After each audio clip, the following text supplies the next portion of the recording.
Ferrari était considéré comme ayant l'un des moteurs les plus puissants du championnat. Tous ses rivaux l'ont admis. Cependant, après les incidents sur les voitures de leurs deux pilotes, la F1 de 2022 s'avère peu fiable. Carlos Sainz a abandonné le week-end dernier le Grand Prix d'Autriche à cause d'une panne de moteur. Le moteur a explosé et sa voiture a rapidement pris feu. Mattia Binotto a déclaré que le problème du moteur de Sainz est assez similaire au problème survenu à Bakou. Que s'est-il vraiment passé? Pourquoi Ferrari a eu un moteur cassé? Quel est le vrai problème de la F1 de Sainz? Découvrons-le. Juste avant de commencer les vidéos, je vous rappelle que nous avons mis en place un ensemble de vidéos sur notre chaîne avec les dernières actualités, l'analyse des problèmes de voiture ainsi que les améliorations programmées par les équipes. Jetez un coup d'œil et n'hésitez pas à liker si vous trouvez cela intéressant. Abonnez-vous et invitez vos amis fans de F1. Scuderia Ferrari a commencé la saison en menant les championnats des pilotes et des constructeurs. Toutes les équipes ont considéré la voiture de la Ferrari 2022 comme l'une des versions les plus réussies de l'équipe.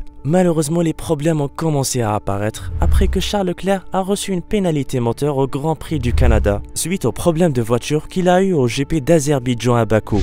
Bakou qui était un véritable cauchemar pour l'équipe où Sainz a souffert d'un problème hydraulique. En fait, ce n'est pas la première fois que l'Espagnol abandonne une course à cause de l'unité de puissance. Mais la défaillance de dimanche a fait abandonner Sainz du Grand Prix d'Autriche de la 3e position. Perdre ce qui pourrait être une 2e place facile et très probablement impose à lui et son équipe de prendre une 4e unité de puissance pour la prochaine course pour le Grand Prix de France le week-end prochain au circuit de Paul Ricard. En ce qui concerne l'aspect technique, nous pouvons observer que la panne de moteur de Sainz en Autriche est assez similaire à celle de Leclerc en Espagne, qui est probablement due à la partie hybride et à l'induction forcée qui signifie quelque chose de différent par rapport à ce que la voiture avait à Bakou, où le problème principal était les soupapes et la culasse. Ferrari subit actuellement les conséquences de son choix technique de la saison. Cette saison, l'équipe a choisi de faire un arrangement MGUH à l'intérieur du moteur V, au milieu de la turbine et du compresseur avec des cartes très poussées afin d'avoir plus de puissance. Ce qui pourrait être la raison principale de la voiture ayant des vibrations plus élevées à l'intérieur du groupe d'induction forcée qui peut causer une panne inattendue. Le Hers, qui a été conçu comme un véritable dynamo, produit de l'énergie pour recharger la batterie ou générer de la puissance qui aidera à accélérer le turbo et à augmenter l'induction forcée. Tout cela avec le stress des composants que nous trouvons dans le moteur 0.66.7 développé par Ferrari pour la 2e saison de 2022, induit par des stratégies très innovantes et très bien tunées par Ferrari. Également, et pour aider à augmenter plus la régénération de l'énergie, la pression des gaz d'échappement sur le turbo est améliorée. Ceci peut aider l'accélération au MGUH, mais malheureusement avec plus de contraintes sur le rotor, le boîtier et le moteur électronique. Le MGUH, utilisé pour arrêter la poussée du turbo, permet la modulation de l'induction forcée qui rendra la fourniture de couple de mieux en mieux.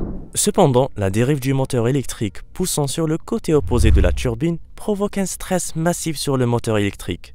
L'interaction entre l'hybride et l'induction forcée a poussé Ferrari à faire ces changements sur son unité de puissance.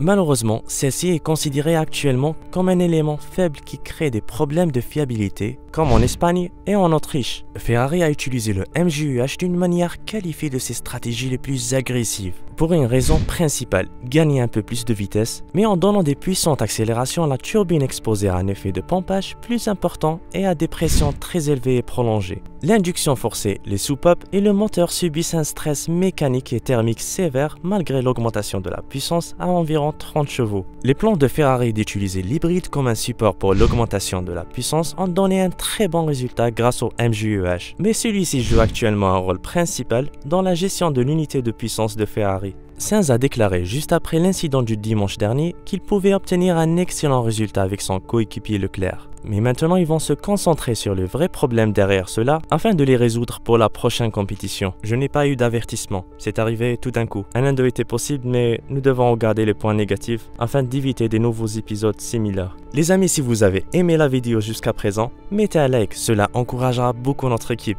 En parlant au Corriere dello Sport, juste après la course, Mattia Binotto, le directeur de l'équipe de Ferrari, a dit que le problème de la F1 de Sainz est probablement similaire à ce qui s'est passé à Bakou et que son équipe va le résoudre rapidement. Binotto a parlé avec optimisme en disant que la voiture de son équipe a un moteur très puissant et que l'équipe technique de Ferrari va travailler dur pour résoudre tous les problèmes. Il semble que quelque chose de très similaire à ce qui s'est passé en Azerbaïdjan. À Maranello, nous travaillons dur pour trouver une solution. Nous avons un moteur puissant et cela me donne de l'espoir pour l'avenir. Nous travaillons dur pour résoudre les problèmes. Cependant, Binotto ne pouvait pas être moins réaliste, en admettant que de tels problèmes ont besoin de temps pour être résolus. Quelques semaines ne seront pas suffisantes, mais son équipe va essayer de gérer la situation dans peu de temps jusqu'à ce que les choses soient réparées. Ce sont des problèmes préoccupants pour les prochaines courses. Pas au moyen terme car je suis convaincu qu'en tant qu'équipe, nous serons capables de les résoudre. Nous avons un moteur très performant et cela me donne de l'espoir pour l'avenir quand nous aurons trouvé le moyen de le rendre également solide. Des résolutions de ce type nécessitent du temps. Il faut concevoir des nouveaux composants, les produire, les homologuer pour la fiabilité. Quelques semaines ne suffisent pas. À court terme, nous allons essayer de le gérer en termes de kilométrage. Après le Grand Prix d'Autriche, Charles Leclerc, qui revient en force à remporter la dernière course, a pu réduire l'écart entre lui et le leader du championnat. Max Verstappen a 38 points, tandis que son équipe Ferrari est à 56 points du Red Bull qui mène également le championnat des constructeurs avec 359 points. Mattia Binotto croit toujours que son équipe et ses pilotes sont très capables de se battre pour les deux championnats. Il est évident que nous croyons toujours aux deux championnats du monde. Pilote et constructeur, cette voiture a montré dans toutes les courses qu'elle est compétitive. Et en regardant toutes les étapes qui restent à courir, nous devons y croire. Nous sommes une équipe féroce à tout point de vue. Technicien, pilote, homme aux arrêts, au stand. Seulement 8 jours avant le Grand Prix de France, Ferrari sera-t-elle capable de gérer le problème de moteur et d'éviter des incidents similaires? Dites-nous dans les commentaires ce que vous pensez de ce qui est arrivé pendant le GP d'Autriche. Comment Ferrari va-t-il résoudre ce problème? N'oubliez pas de vous abonner à notre chaîne, activez la cloche pour être informé de toutes nouvelles vidéos. Invitez vos amis à regarder cette vidéo si vous la trouvez intéressante. Attendez-nous pour la prochaine vidéo. Merci d'avoir regardé. La famille Formula Zoom vous salue.